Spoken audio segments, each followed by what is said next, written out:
Yo, what's going on, everybody? Los here, coming back at you with another video. This time, I went to the Brimfield Flea Market. It's one of the largest, if not the largest, flea market in basically, America. I believe there's a large one in Texas, but this is one that spans over 5 days. A couple of miles. It's huge, and went there and picked up this stack. So yeah, I think I say I had a fairly good day. I didn't get much footage just because a lot of times when I go to these places, usually when I take out my video camera, some sellers tend to be weird about it. Sometimes it's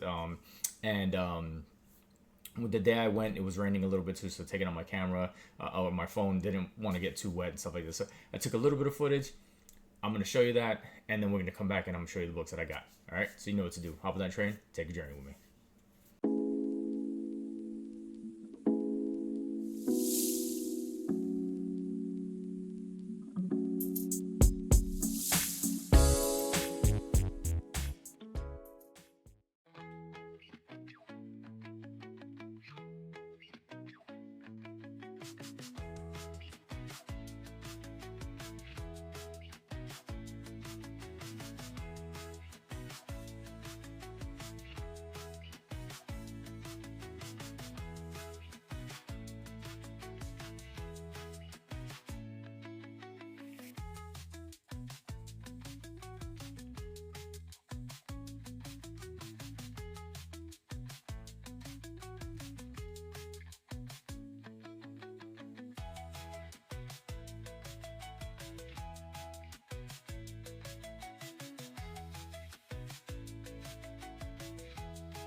All right, so we're back. Hopefully you enjoyed the footage. Like I said, it wasn't a lot. I took little footage here and there, a couple of little stills. Nothing too crazy. Like I said, it was kind of raining a little bit on off, and I just didn't want to get my camera wet, stuff like that. And like I said, sometimes when I'm digging through boxes and stuff, having the camera in my hand or even having the neck mount, it tends to get in the way, and I tend to focus more on trying to get positioning right instead of actually just looking at the books.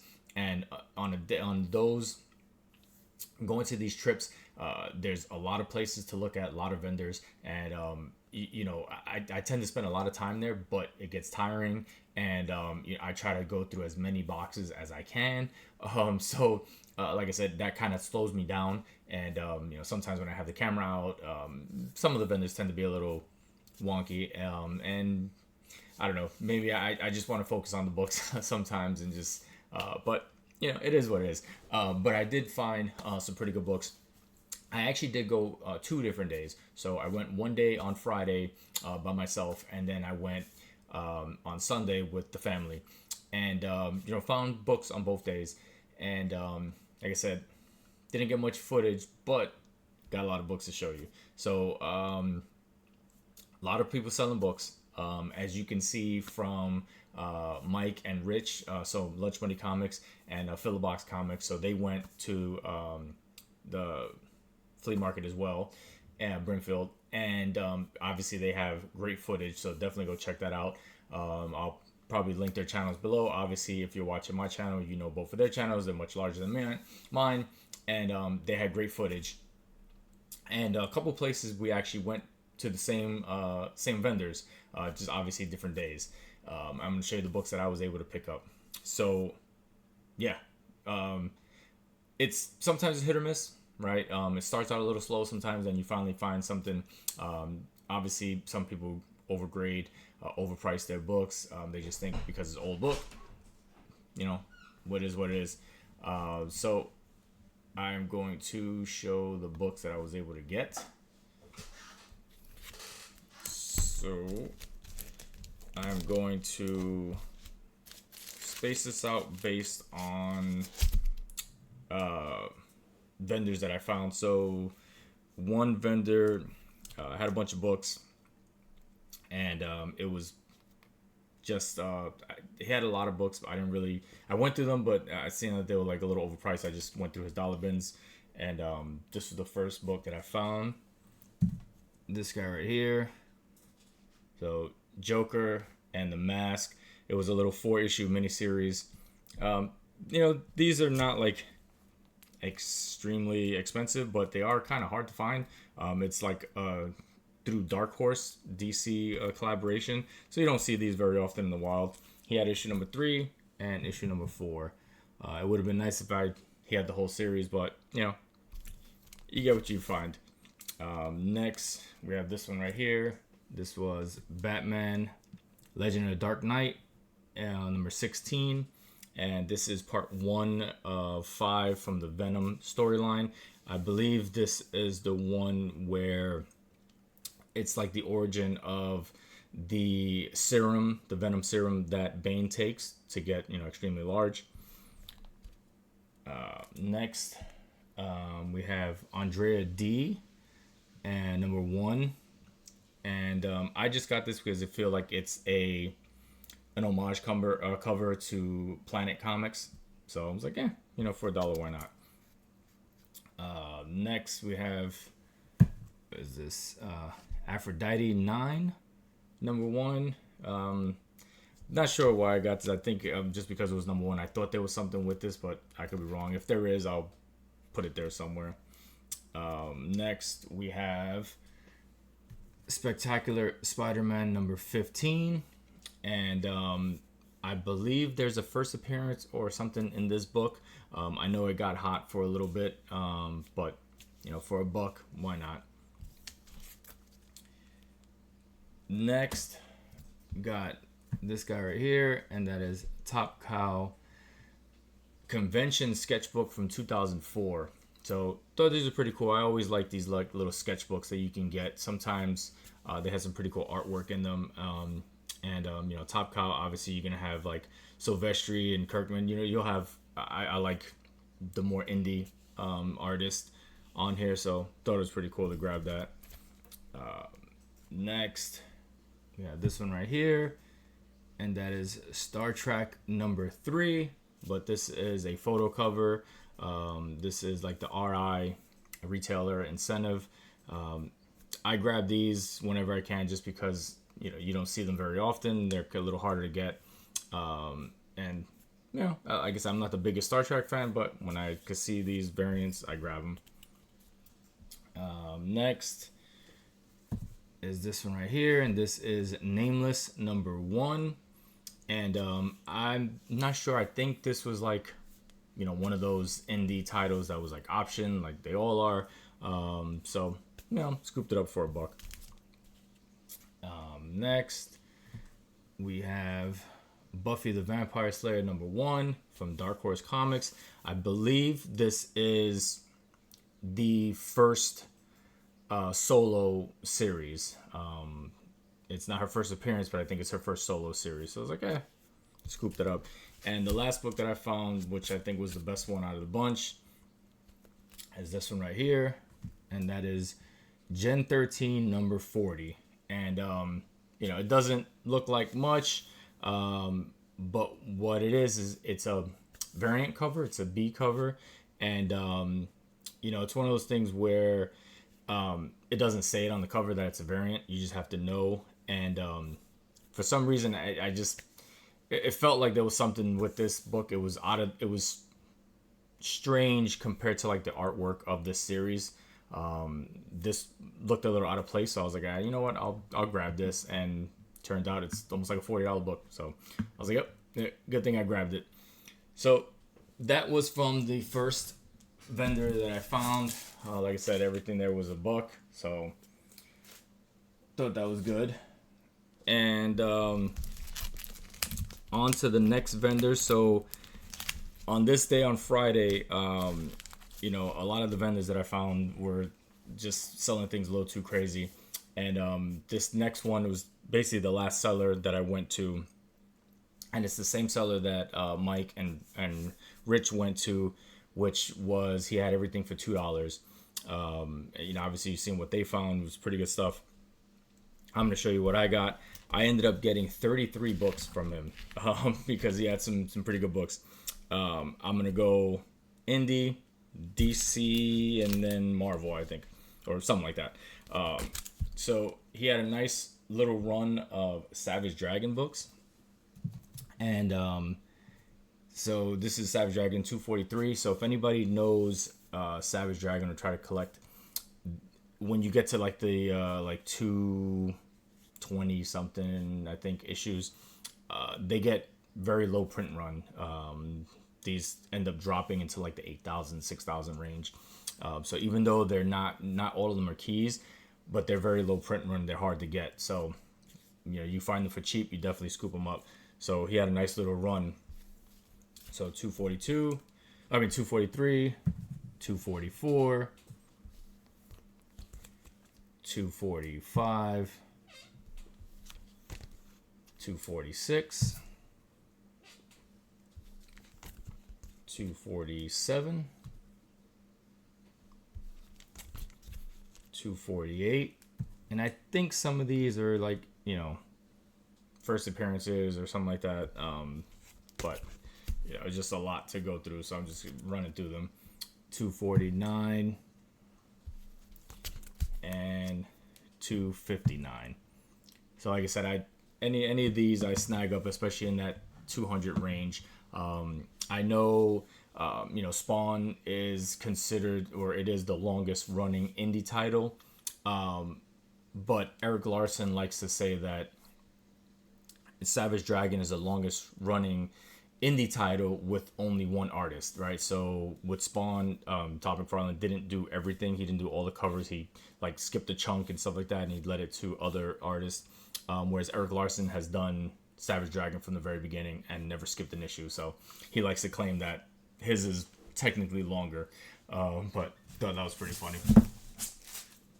All right, and let's keep going.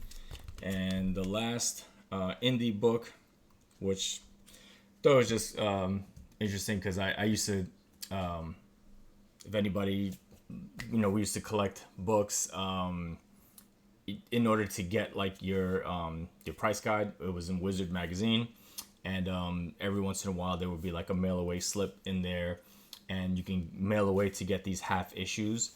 So this is Witchblade number half. And I thought it was pretty cool. It's a little special edition, the little gold foil, and it had the certificate in the back. So I thought it was pretty cool. It's not really worth anything. I just like these Wizard half issues, and thought it was pretty cool, just like a little nostalgia thing. All right, and we're gonna move on to DC, and the first DC book is this guy right here, and this is Justice #5, and this is just a gorgeous Alex Ross cover. I believe he did this entire series, or at least the first 20 or whatever issues, but I'm pretty sure he did all of them. Yeah, it's just, anytime I see this cover, it's just an awesome Wonder Woman cover with Cheetah ripping through the pages. But yeah, it's Alex Ross, so you have to grab it. Next, I thought this was pretty cool that it was just sitting in there, and this is JSA Classified #1. This is awesome. Adam Hughes cover. I'm not sure if this is a variant or it's just a cover A, but it's just Adam Hughes. I know there's like a black and white, I think, or sketch cover or something like that. But again, for $2, yeah. And the last DC book is this guy right here. Another, nice first appearance. And this is Action Comics 835.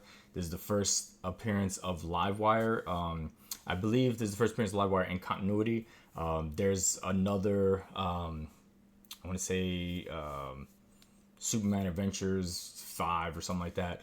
But it's like the animated version of Livewire. This is the one in continuity, like DC continuity. So, again, $2. Yes. All right, and now just a whole stack of Marvel. First, we have this one right here. Next Wave #1 is the first print, and this is the first time Elsa Bloodstone was drawn as like a redhead or something like that. I don't know. And then there's like a couple other first appearances in here. I'm gonna grab it. First appearances, you can always grab it. Next, we have Incredible Hulk #92, and this is the first issue in the Planet Hulk storyline. Who knows if this is ever going to come to fruition in the MCU, but I think this is an awesome storyline, and had to scoop that up. Next, nice little run here. We got Young Avengers #9. I forget the significance of this. I believe it's like a first appearance in here as well, or like the first time of somebody. I think like Kate Bishop or something. But when it comes to the Young Avengers, you just never know. With the MCU, obviously they're going to try to go younger or whatever. Some of these characters already, we've seen them already, so who knows if they play a bigger role. Next, we have #10. Again, another like key significance. I'll put it there somewhere. And then issue #12, which is the final issue in this run. So yeah, I was like happy to scoop these up. All right. Next, we have Amazing Spider-Man 529, and this is the first appearance of the Iron Spider suit. So again, thought this was pretty damn cool though. It was just sitting there for $2. Like I said, he had a lot of books, and I don't know if he like replenished and like put some in. Obviously, these guys got some great books too, but there's a lot of good books in there. So definitely happy to scoop these up. Next, we have Blade #1. This is not the like mini series or anything like that, but I believe there's still a first appearance in this one. Nothing too crazy, but scooped it up. Next, we have Invincible Iron Man #53, and this was just clearly a spec thing. There's a first appearance in here. I believe it's based on like one of the TV shows. So just scooped it up for $2. All right. Next, we had one that was extremely hot and then came crashing down after the movie, and that is the New Avengers #7, and this is the first appearance of the Illuminati, which we all know how that went in Doctor Strange Multiverse of Madness. They came and they went. So, but it's still the first appearance, so I'm gonna scoop it up. Next, we have Ultimate Fantastic Four number 21, and this is the first appearance of the Marvel Zombies. The TV show was actually pretty cool. I enjoyed it. So, I'm going to scoop that up when I can. And also issue number 22. So this was like the first appearance in like issue 21, 22 are like the origin first appearance or something like that. And then I think issue 30 is like their first cover appearance. They didn't have that one, or maybe they did and I might have just skipped it. I don't know. Next we have Captain America number 16, and I believe there's also a first appearance in this one. I'm blanking off the top of my head, but again, I will put it there. Next, no significance to this one other than I just like the cover, and it is this one right here. It is Incredible Hulk number 34, The Return of the Monster, and this is just an awesome homage to Jim Steranko. One of my favorite covers. Obviously, it's right there as well, so you can see it right there. Love this cover, and when I saw it, I was like, yeah, for $2, I'm gonna get this. It's an homage to one of my favorite covers, so yes. Next, found a nice little run that I was actually looking for myself. Some of these books are probably gonna be moved on. I'm not gonna keep them, but some of them are for me. And this was just awesome. Like the whole thing was there. And they're actually really good condition, even though they were not bagged and boarded. And first one is this one right here. So it is Deadpool number 61, but it's labeled as number 1 because it is the first issue in the A Funeral for a Freak storyline. So thought this was pretty damn cool. I like this storyline. I believe this is the one where, if I'm not mistaken, he's after death. Him and Thanos have this little beef going on because they both in love with death. I thought this was pretty funny. I think this is what this storyline is. I could be mistaken. It could be another storyline, but I've been looking for this one for a while, and the issues can be all over the place. So for $2 a piece, absolutely. So there was issue number 61, issue number 62, which is number 2. You have issue number 3, which is one of my favorite covers in this one right here. There's Lady Death right there with Deadpool. So I'm pretty sure I got that correct. And then the last part of it, 64, right there, fourth part. So thought it was awesome that they had all 4 issues. I'm like, yes.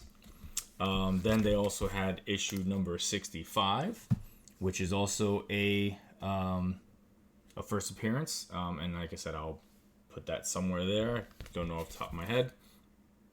We have issue number 66, which is awesome. Just Rhino cover, just squishing the hell out of Deadpool. That's always commands a decent price. And then you'll have this one right here, number 67, which this spiked as well with the whole, Dazzler, possibly being an MCU and all this other stuff. So that spiked. And the last book, which was probably like, again, if you don't really know what it is, you might just like pass it up. And it is this one right here. Cable and Deadpool number 24. And the significance of this is the first meeting of Deadpool and Spider-Man. So obviously later on they get their own little mini series together, or maxi series. I'm not sure. Forgot. But this is their first meeting together. And if you don't know what it is, you can kind of just be like, whatever. It's just a random Cable Deadpool book. Cool. Spider-Man Deadpool cover, but there's nothing to it. It's actually, pretty big book. And if you look this up, it's like a $40-$50 book in high grade. I mean, it's crazy. I didn't think it was that much, but some of them are selling for that. I'm like, holy shit. So yeah, happy to snag that up for $2. All right. So that was my haul from the first day that I was there. That was on Friday. We ended up going back on Sunday, which is the last day, and walking around with the family. So I didn't I try not to stay in too many places because I don't want to sit there for an hour, digging through boxes while everybody's walking around. So I try to stay with the family. And there was a couple places that I already had went to and stuff like that. So I was trying to find places that I hadn't been to. And, really didn't find nothing. Was striking out all over the place. And come to the last booth right before we were probably leaving. And, my kids saw a table, had some toys. So we went over there. And they just happened to have a box sitting in the back there. So, going through, and the guy's like, and I was like, hey, how much of the comics? He's like, oh, just pull them out or whatever, and we'll kind of go over it. But he's like, just a couple bucks. I'm like, okay. So I look it through, and didn't have much. There was a couple of Batman books and stuff like that. And I grabbed 4 books and a DVD for my daughter, and we made like a little bundle deal. But the first book that I got was this one right here. And this is Batman Annual number 14. And I believe this is the origin of Two-Face. And this actually spiked because Two-Face is potentially going to be in the Batman 2 with Robert Pattinson. So, I was like, hey, I'll grab this for a couple bucks. I ended up getting all these books for about $1.25 a piece. Because I got them for $5. Because the DVD we got for $5. And then next, they had a bunch of Uncle Scrooge books. I don't know a lot about Uncle Scrooge books. I know there's a couple. There was some painting covers, and then there was like some other like key books in it. So I tend to pull out my phone to kind of see, just to kind of go over some of the things. And the guy was like, oh, if you're gonna pull out your phone and look for prices, then I'm gonna, maybe I should go look for prices. And like, I wasn't looking for prices. I was looking to see if I needed or whatever. So after that, I just put my phone away, and I was like, I'm just gonna have to go based off of memory. Which, kind of sucks. I don't like when people do that, If you're just going to put your books out there and not have prices, then, just put an arbitrary number and then that's it, right? Or if not, look it up beforehand. I don't like when people do that. So, with that little rant out of the way, I grabbed the books that I thought off the top of my head. And I grabbed this one. This is Uncle Scrooge number 275.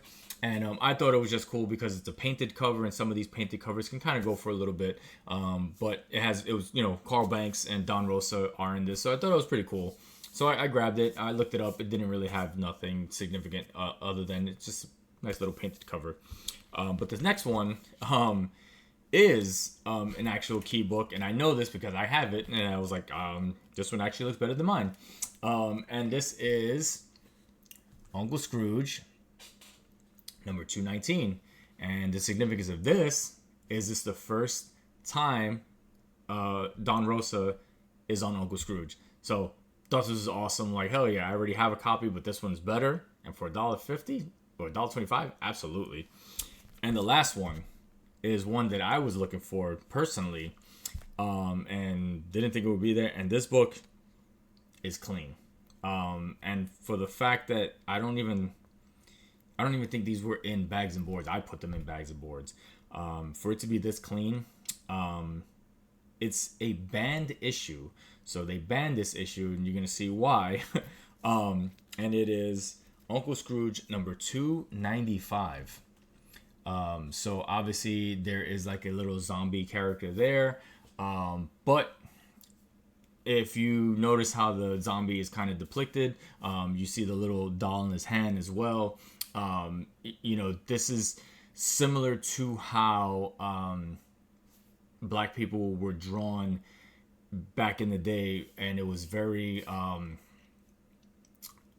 very racially charged, and it just it was almost like a caricature or whatever how you pronounce it, of how they used to draw black people, in comics back then, right? They were always like the goofy sidekick, and they made them very dumb, and it was wild. So the fact that this actually made it through, obviously you can see it's in the 90s. So I think sometime in the early 2000s, Disney actually banned this book from being reprinted or anything like that. So there's never going to be a reprint of this. They're never going to do anything. So they banned it because of that. and just the history of that. I was looking for this book. You go online, and they go anywhere from $40 to $80 and stuff like that. So it's a wide range depending on condition. And but yeah, to find this just randomly, I was like, absolutely, I'll take this. So thought that was pretty cool. So that was the last vendor that I went to on the last day of the show. And again, had a great time. I always have a great time at Brimfield. Hopefully next time I can go with some other members of the community, and we can do a nice little crawl together. Not everybody, I know some people are like, oh, you should go by yourself because then maybe you get better books. But the thing is, not everybody collects the same thing. I get some books for myself, some books to resell. Some people just strictly get books that they're collecting for their, that they're trying to complete runs and stuff. So they're not actually looking for other things like that. And it's one of those things where more eyeballs can find more things. If you're digging through and you're kind of like looking through and be like, hey, I'm looking for this book, so they can keep an eye on it as well. And you can kind of like help each other out. So, it's not a big deal, but I thought it was pretty cool.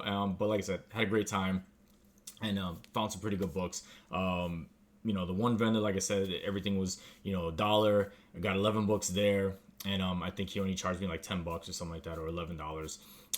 No, $11 for there was 11 books. Then the other vendor, I got 33 books, and he charged me $60 instead of 66. So got a nice little deal. Each book was a little less than $2. So I'll take that. And then the last guy, again, $5 for all the 4 books. So all in all, $76. So in all the books total, spent $76. And as you can see, some of the books were definitely not $1, $2 a piece. So I think I made out pretty good. Had a great time, and not sure if I'll go back in July. Is when the next time it gets extremely hot in July. Maybe if there's an off day where it's a little cooler, maybe I'll go. And then the next one is in September. I'll definitely go in September because it's a lot cooler. But they come 3 times a year. But definitely planning on going back again. Like I said, I always have a great time, and hopefully you guys enjoyed the books that I was able to show you. Let me know what was your favorite down below. And until next time, talk to you guys later. Peace.